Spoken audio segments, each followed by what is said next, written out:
Құрметті әдебиет сүйер қауым, қазақтың бір туар ұлдарының бірі, данышпан ақын, ойшыл, дана ғұламалардың бірі, қазақ әдебиетінің шоқтығы биік ірі тұлғасы Абай Құнанбайұлының туғанына 175 жыл. Абайдың шығармаларына зер салсақ, оның үнемі елдің алға жылжуына, өсіп өркендеуіне шын ниетімен тілеулес болғанын, осы идеяны барынша дәріптейтінін байқаймыз.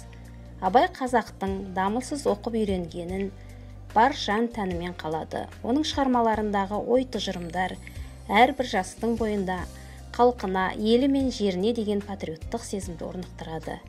Сондықтан хакім Абай еңбектерінің нәрін өскелең ұрпақтың санасына сіңіру және өмірлік азығына айналдыру ұлтты жаңғыртуға жол ашатын маңызды қадамның бірі.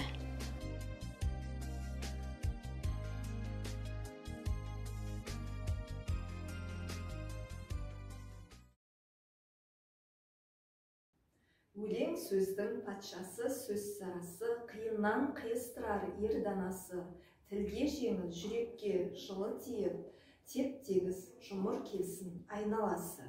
Бөтен сөзбен былғанса сөз арасы, ол ақынның білімсіз бишарасы, айтушы мен тыңдаушы көбі надан, бұл жұрттың сөз танымас бір парасы. Әуелі аят хадис сөздің басы, қосарлы бәйітсімал келді арасы, қисынмен қызықты болмаса сөз, неге айтсын пайғамбар мен он алласы. Мешіттің құтпа оқыған құламасы, мінәжат уәлилердің бар наласы, бір сөзін бір сөзіне қиыстырар, әрбірі келгенінше өз шамасы. Әркімнің ақ бар таласы, сонда да солардың бар таңдамасы. Іші алтын, сырты күміс, сөз жақсысын қазақтың келістірер қай баласы. Бұрынғы ескі биді тұрсам барлап, мақалдап айтады екен сөз қосарлап. Ақындары ақылсыз надан келіп, көр жерді өлең қыпты жоқтан қармап. Қобыз бен домбыралық топта сарна, мақта өлең айтып әркімге арнап, әр елден өлең менен қайыр тілеп, кетірген сөз қадірін жұртты шарлап. Мал үшін тілін безеп, жанын жалдап, мал сұрап, біреуді алдап, біреуді арбап.